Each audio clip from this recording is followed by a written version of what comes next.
The BJP government's position on Rohingya refugees who fled Myanmar in 2017 in larger numbers after widespread violence is well known. In court, in parliament and in political rallies, the BJP has made it clear that Rohingyas are illegal migrants, will not be given citizenship under any circumstances and will be deported. Which is why the shock and surprise when Union Minister for Housing and Urban Affairs Hardeep Puri tweeted out this morning that India has always welcomed those who have sought refuge in the country. In a landmark decision, all Rohingya refugees will be shifted to EWS flats in Bakarwala area of Delhi. They will be provided basic amenities, UNHCR IDs and round-the-clock Delhi police protection. He goes on to say in a second tweet that India has always welcomed those who have sought refuge in the country. In a landmark decision, all Rohingya refugees will be shifted to these flats. He says this exposes the canards of those who think that India does not care for refugees. Now, this tweet from the Union Minister was met with shock from supporters of the BJP who asked why houses were not being given to displaced Kashmiri Pandits instead. By about 3 in the afternoon, the handle of the Ministry of Home Affairs put out a series of tweets saying there was no such direction to provide flats to Rohingya illegal migrants. It was the government of Delhi who proposed the shift to a new location, and the Delhi government needs to certify the current location of these migrants as a detention center. The Aam Aadmi Party government in Delhi soon responded, saying that the BJP's double standards on Rohingyas has been exposed. Listen in to what they said. उन्होंने कल ये announce किया है, ये अखबारों में छपा है कि अब कश्मीरी पंडितों के पास सिर्फ एक ही रास्ता है कि वो कश्मीर को छोड़ दें। ये कश्मीरी पंडित संघर्ष समिति कह रही है। केंद्र सरकार के लिए इससे ज्यादा डूब मरने के लिए कोई बात नहीं हो सकती कि ये कश्मीरी पंडितों को तो सुरक्षा नहीं दे पा रहे, भारत के गरीबों को ये मुफ्त की सुविधा नहीं दे पा रहे, इनको मुफ्त की रेवड़ी लग रही है, रोहिंग्याओं को ये फ्लैट बांट रहे हैं, रोहिंग्याओं को ये 24 घंटे सिक्योरिटी देने का इनके मंत्री ऐलान कर रहे हैं। Now, here's where the story gets even more bizarre. The tweet by the Union Minister in the morning, by this time, by about evening, has devolved into a blame game between the Aam Aadmi Party and the BJP to prove who is a bigger sympathizer of the Rohingyas. Listen in to what the BJP said. जो Rohingya घुसपैठिए हैं, किस तरह से वो भारत की सुरक्षा के लिए खतरा हैं और उस पे अरविंद केजरीवाल और आम आदमी पार्टी राष्ट्र सुरक्षा को ताक पर रखकर तुष्टीकरण की राजनीति करती है कि अरविंद केजरीवाल जी की जो तुष्टीकरण की राजनीति है उसमें इनको दिल्ली वासियों की चिंता नहीं है,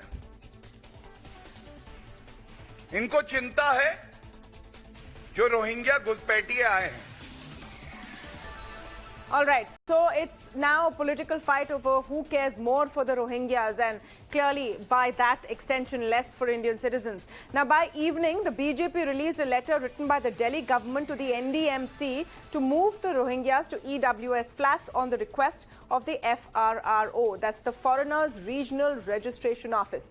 The reason that the premises could house only 40 people but currently had 82 illegal migrants. I'll just read that out again. That letter essentially says that the premises where the Rohingyas and Bangladeshi illegal migrants are could house 40 people but currently had 82 illegal migrants, which is why they say, this letter says, we need to move them to another location and suggest these EWS apartments. This is the real issue, that there wasn't enough space at this refugee camp / detention center. Now, let me quickly come to the issue of the Rohingyas, which has, as I mentioned, moved towards from Indian courts, mentioned in parliament, and has been a part of the political debate. The Rohingyas are a persecuted, stateless minority in Myanmar, and Myanmar refuses to recognize them as citizens. In fact, no country recognizes this largely Muslim minority as citizens. There are lakhs of Rohingya refugees around the world and about 40,000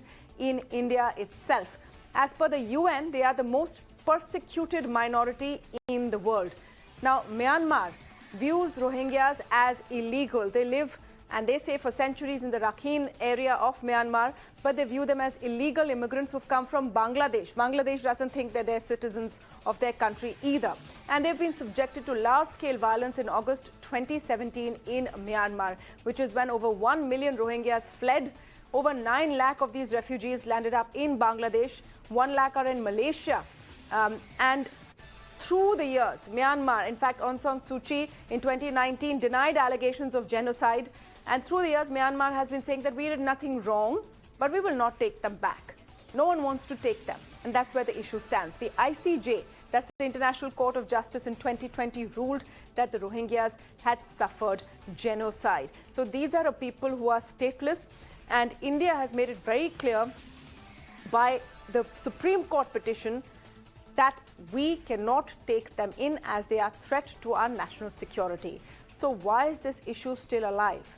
And why has this now become a political issue? I'm going to speak first with Sidharth Luthra, former ASG, who's joining us on the show. I'm also speaking today with Dharinder Tayal, BJP leader, Priyanka Kakkar from the Aam Aadmi Party with me on the show, and Tehseen Poonawala, political analyst, joins us as well. Welcome to all of you. But first, let me go to Mr. Luthra and just get a sense of him, a sense of how he sees this entire controversy. Mr. Luthra, the flip-flop that I talked about today. First, the union minister says that we are shifting them to EWS flats. We are a country that, listens to the UN regulations on refugees. And then the government, the Ministry of Home Affairs, coming and saying that there is no such thing. How do you look at this U-turn that took place today? I think the government will have to get its house in order because there is a view taken by one minister, Mr. Puri, and then clearly a clarification by the MHA that the government policy is different. The point is that anybody who is a refugee who comes to this country, if you come in as an illegal immigrant, unless you are given refugee status and you are an illegal immigrant, you have the right, you can be deported, and that is what the Supreme Court order had said a year back. Now, today, for whatever reason, Mr. Puri took a view which has been contradicted, and I think it's a little, I find it a little hard to understand why and how any government would provide illegal immigrants with EWS housing. If you have to, you will consider whether you want to give them resident status, whether you want to give them at some stage citizenship, and then the issue of housing will come.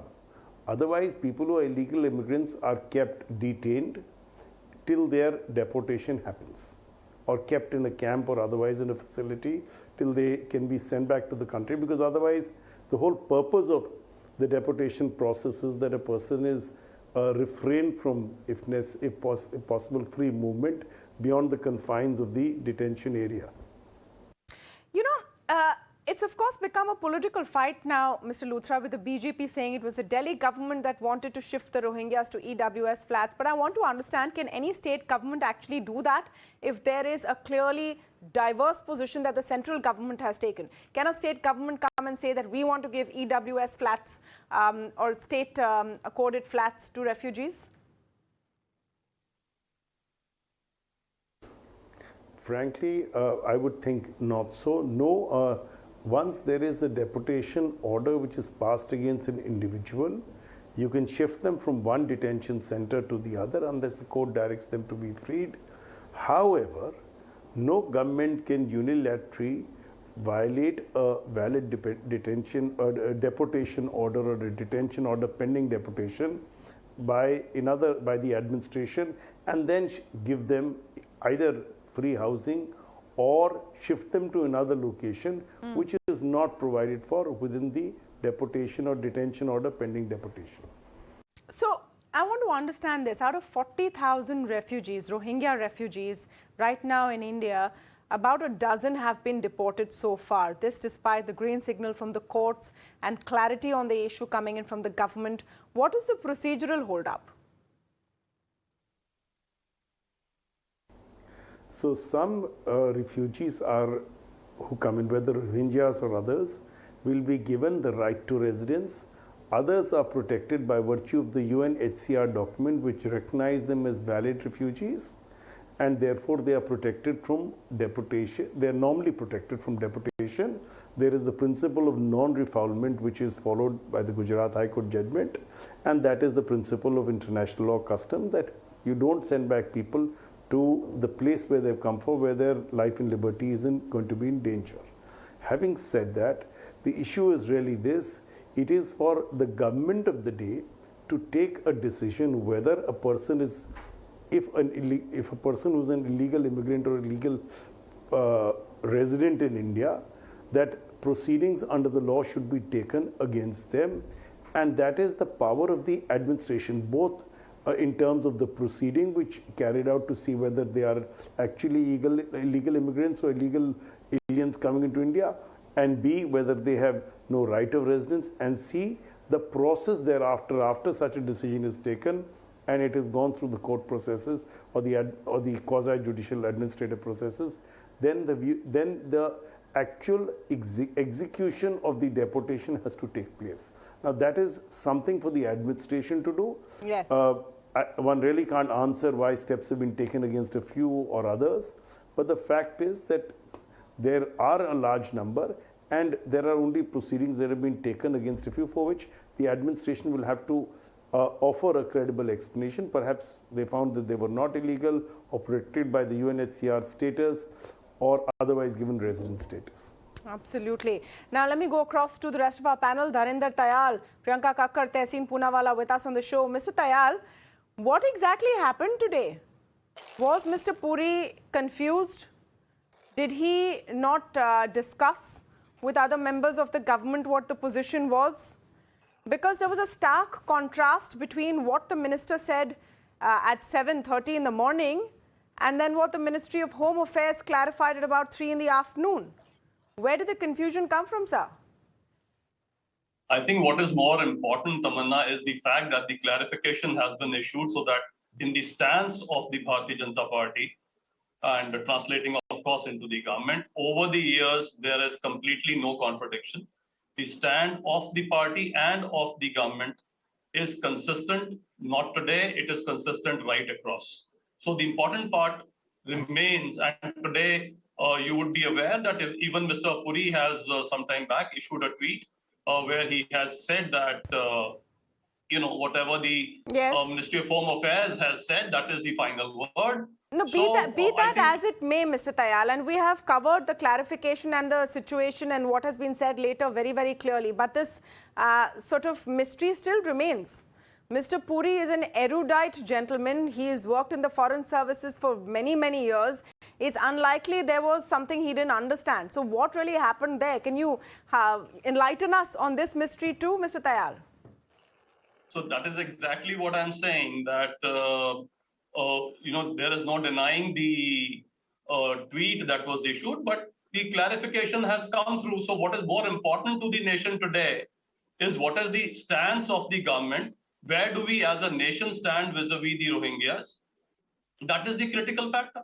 So if you look at this letter, if you look at the letter which the BJP has put out later in the evening, which was written by the government of Delhi, citing the FRRO, saying that the issue is that where the Rohingyas are kept and other, not just Rohingyas, actually Rohingyas and other illegal immigrants are kept, can house 40 people, but there are 82. So is this really more of a technical administrative issue which has unnecessarily become political? Because for the BJP, for some reason, it's politically very important to display that you have no sympathies for these refugees. No, so that is not really important. I think the more critical issue is that the Aam Aadmi Party, which has been stepping forward and today saying that, look what the BJP is saying about the Rohingyas, what they are the ones who are lying exposed today, that it was their government, their chief secretary, they were the people who were in favor of doing all this. And instead of looking after the people of Delhi, they were trying to allocate these resources to the Rohingyas. In fact, they are the ones who've come through completely exposed Okay. before the public of Delhi and before the nation as such. Priyanka Kakkad, I'm going to allow you to respond with this question, and I think someone has to ask this question. If there is no capacity in the place where the Rohingyas are living right now, what is the harm if they're shifted elsewhere? Why has this competition now emerged between the BJP and the Aam Aadmi Party to prove who dislikes the Rohingyas more and who has the least sympathies for them? What is happening there politically, Ms. Kakkad? See, I think the citizens of Delhi are very educated. They know law and order falls under the purview of which government in Delhi. They know urban housing development is a department which was headed by Hardeep Puri ji. They know that allotment of land or EWS flats require the approval of the LG, which is mentioned in the letters you quote. It is done by the BJP government, and now that there lies a court, they're trying to throw it back at us. We have a very clear stand. We want illegal immigrants out of our state. You have enough BJP-ruled states. You can take them there. We are not going to spend any money on the detention centers for the illegal immigrants. We are not going to spend any of the taxpayers' money of the citizens of Delhi on the illegal immigrants. You had started promising since 2017 that all of them will be deported. Thereafter, there's a Supreme Court judgment of 8th April 2021, which has allowed you this deportation. Why is this deportation still not happened? I will also correct you about one fact that you mentioned, that about a dozen Rohingyas have left. That is not true. The MHA clarified that they may have left voluntarily. The government has not deported a single one as it stands today. No, how will they leave? Ms. Kakkad, they don't want to go. You're saying they've left voluntarily. It's well documented internationally that the Rohingyas don't want to go back to Myanmar. They will be killed. What should be done? Then the politics of the matter is that the BJP is always standing so vociferously against this section of people, but now it is showing helplessness, and now it is tweeting that they're going to provide flats, EWS flats in the morning, and take a U-turn on it. What kind of politics is this? If they have nowhere now they're sympathetic towards Rohingya. Is that what you're suggesting? No, they are saying we are not sympathetic to Rohingyas. Aap is saying I'm even less sympathetic to Rohingyas. Tehseen, what am I missing here? Why are we suddenly seeing this competitive politics about who wants to shun the refugees even more? Thank you so much for having me on the show, and good evening to you, to all your viewers. The BJP's defense is as thin as a thin homeopathic soup, and we all know homeopathy is pseudoscience. And it's amazing that the BJP spokesperson on national TV blames Aam Aadmi Party, of whom I'm not a supporter, I'm quite critical of them, for a tweet Hardeep Puri made. What kind of pseudoscience are they practicing? Did Arvind Kejriwal ji come into Hardeep Puri and make him tweet at 7:30 in the morning or whatever time Hardeep Puri ji tweeted? Look, this is splitting hair. Let's understand a couple of things, Tamanna. First, India is not a signatory to the 1951 Convention, United Nations Convention of Refugees. That's point number one. However, India is a signatory to the United Nations Human Rights Convention, and there are various Supreme Court judgments that say Article 21 and Article 14 applies to refugees. Now, refugees are legal refugees. That is one part. When you talk about illegal refugees, you see how Amit Shahji's ministry has split the hair. They are continuously saying, and Hardeep Puri says, yes, this clarification is correct. Illegal refugees. But illegal refugees in any case, whether they are Rohingyas, Pakistanis, Bangladeshis, Nepalis, Americans, anybody, have to be removed. The question and the debate is about refugees who've sought genuine refuge in India under the United Nations Human Rights Convention or various other conventions, who have come to India legally. They have the United Nations card. On them in the Honorable Supreme Court, the union government says the following, that it is duty bound to protect them. It has given them cards. It has given them the United Nations card, and it will give them all basic facilities. That is the BJP government stand in the apex court. But outside the court, they'll take a different stand. On television channels, they'll blame rival political parties. Now let's stop splitting hair. If someone's illegal, that person needs to go back. Somebody who's legally come into the country as a refugee, we don't have a refugee law. When people flee hostile lands, they usually come in as illegal immigrants and illegal refugees. The Rohingyas are all over the world like that. There are 9 lakh of them in Bangladesh right now. Yes, who India is paying for, who Mr. Modi ji's government is funding for food. Do you know that? So look, isn't that a you good know, thing, Tahseen? That's a great thing. You know, but I'll then- tell you what's bothering me about this story today. That people want to take a position on it depending on how they feel about the political party, not on the essential issue. That's So why, that's Mr. what I'm saying. Tayal, if your government has a clear policy that we will remove those who are a threat to national security and we will help those who are in genuine need, that's a good thing. This is something everyone should agree on. Why again, and I'm saying this again, why is this race to show that we're first in line to throw out helpless people? Mr. Tayal. So, Tamanna, a couple of things which are very interesting, particularly from what Priyanka said. So, suddenly she's saying that we are just sitting there in the Delhi government, but unfortunately, there is nothing that we are doing, nothing that we are responsible for. I mean, the only department which comes under us is the Department of Advertisement. So, that is the only thing that we end up doing, advertising.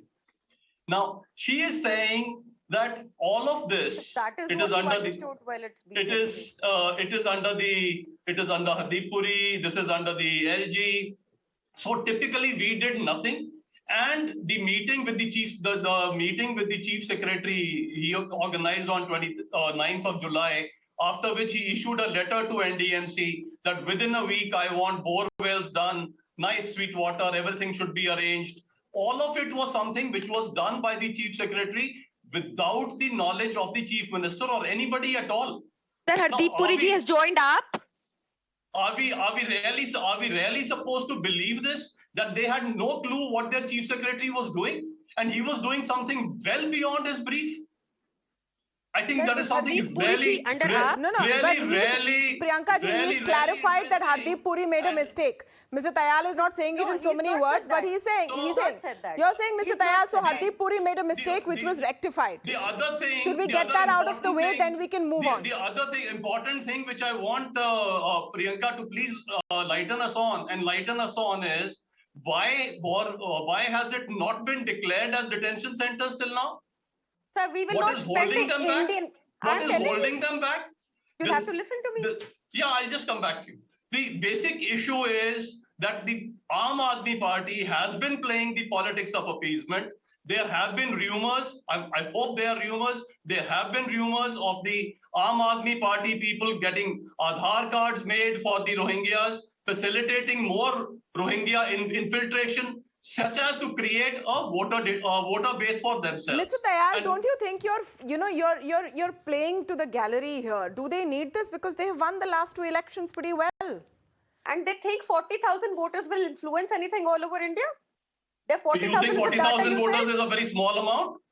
No, all over India, not even in Delhi. But One minute, Priyanka Kakkad, I want to ask you, 1 minute, Priyanka Kakkad, I want to ask you, BJP's position is very clear on Rohingya refugees, especially if they are Muslim refugees.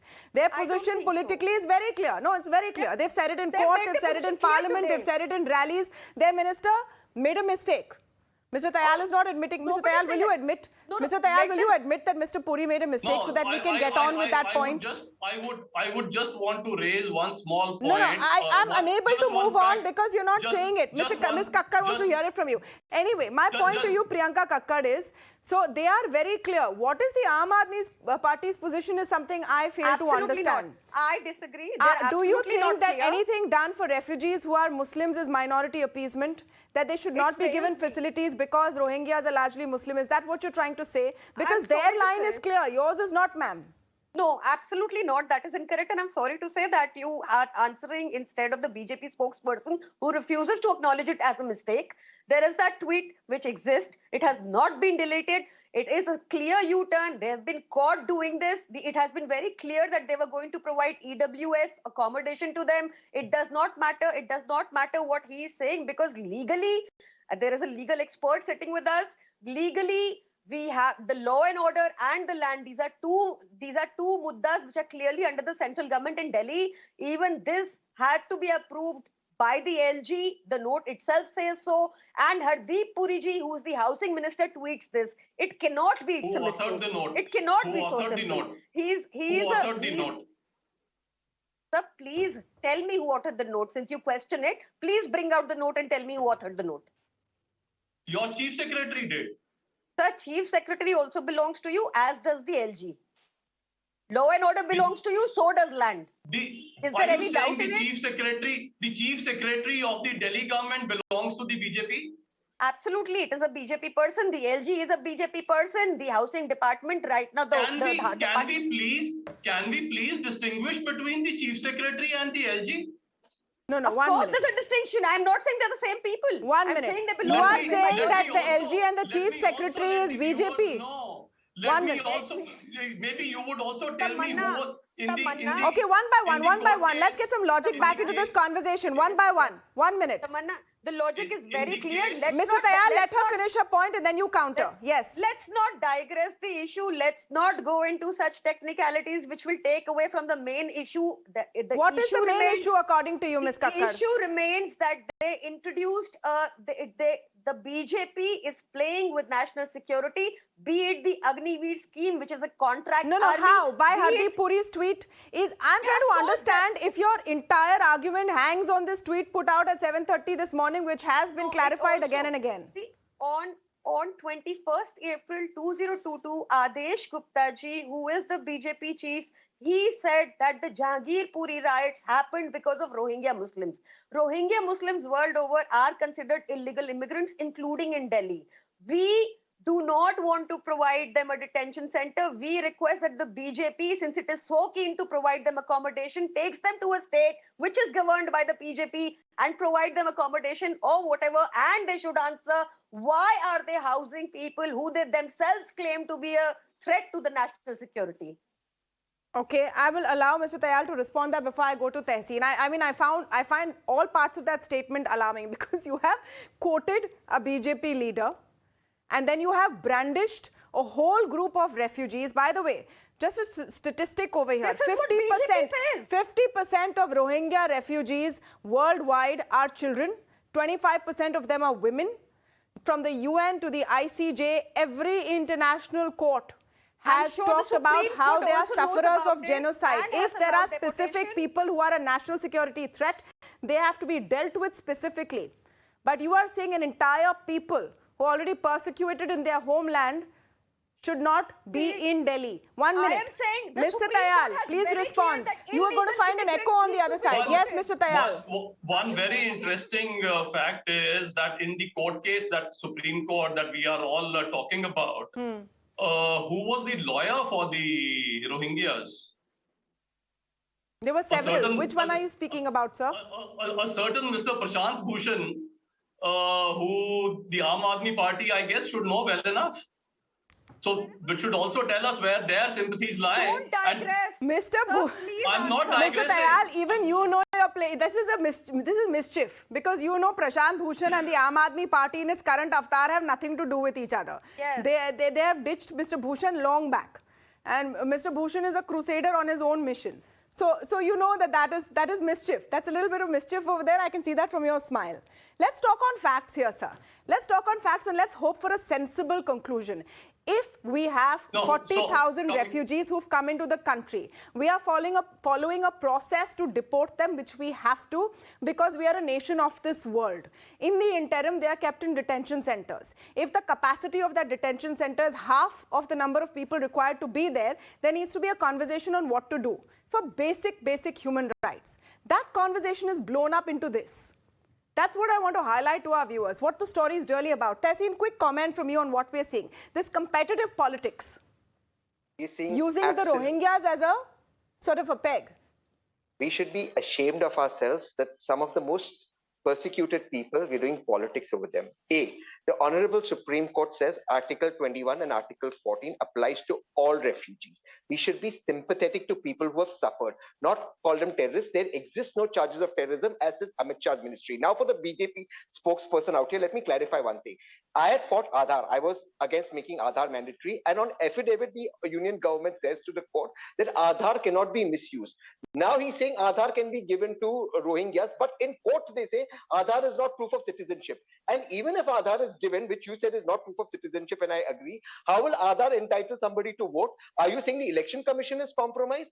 I mean, to come here and to talk absolute non-legal stuff. Look, What we need a solution, I'm going to tell you one line. We need a refugee policy. We don't need a citizenship policy. CA is not the answer. We need a refugee policy that can deal with modern India and the times we live in and our neighborhood, because that is a troubled neighborhood. That's what we require. Leaving that, we're talking about everything else. Mr. Luthra in on that. Let me get Mr. Luthra in on that and on that refugee policy, because, you know, we make this about Rohingyas and Rohingyas being Muslims. There are so many Afghani refugees in India. Mr. Tayal, Priyanka Kakkar both know that in Delhi. Afghan refugees who are not all non-Muslims. We have in India refugees from all over the world of all religions who have come here. Mr. Luthra, my question to you, isn't it time that India has a transparent and clear refugee policy so that we know on what basis the government chooses to give shelter to some and deport others? What is the criteria exactly? Look, I think any government should have a clear refugee policy, but there are also considerations in terms of international obligations and treaties. And India in the past has been rather liberal in accepting refugees from various countries and various nations, whether it be from Afghanistan, Iran, Bangladesh, Burma, etc., and even from Sri Lanka. So this is, we have a Tibetan government in exile also in India, which has been there since the Dalai Lama had come over at the time of Tibet's being taken over by China. So the point is this: India has been fairly liberal, and that is not necessarily a bad thing, if I may say so. However, the issue is this: anybody who walks into any other nation, not just India, must have a valid right to enter the country. For example, if you or I were to walk into a country where we don't have a valid visa, we would be liable to be deported. Absolutely. So the right of residence is a right to stay or visit a country is given in two mechanisms. One is by the relevant consular authorities, which issue a visa which gives you right to access, or the authorities of the the Home Department of the nation, which give you, or the Immigration Department, which give you a right to reside or right to work. Now, if you don't have all of this, then the only way you can get it is through either international treaty obligations, which oblige a state to allow refugees to come in, or through the UNHCR mode, where they give you a refugee who comes in even illegally a UNHCR card, which enables them to say that they are validly here. And these are mechanisms which provide. So all of these can't really be clubbed into one bucket, very frankly. There are different modes. And should there be clarity? Well, if there is clarity, then there may be an argument against the Indian administration of the Indian government that you're being restrictive on your rights to refugees and perhaps even contrary to your international obligations. So these are matters which need to be dealt with from three parameters. Number one, the rights of individuals, the human rights of people who are refugees. Number two, the concerns of internal security of a state. C, the relations of the Indian state or the state where refugees are brought in or come in with the nation from which they've come and from other nations as well. So these are complex issues, and I don't think there's a one-size-fits-all solution. Very well said, Mr. Luthra. And that really is the answer to the question of what the story is all about and what we hope to achieve on Beyond the Headline. Everything is painted now in black and white. BJP said this, Aam Aadmi Party said this. These are complex issues. And it is about human rights. It is also about national security. It is about protocol. It is about procedure. Let's not make everything about politics. On that note, I want to thank all of you for joining us on this show today. Let me move on to the other big stories. Revising electoral norms, which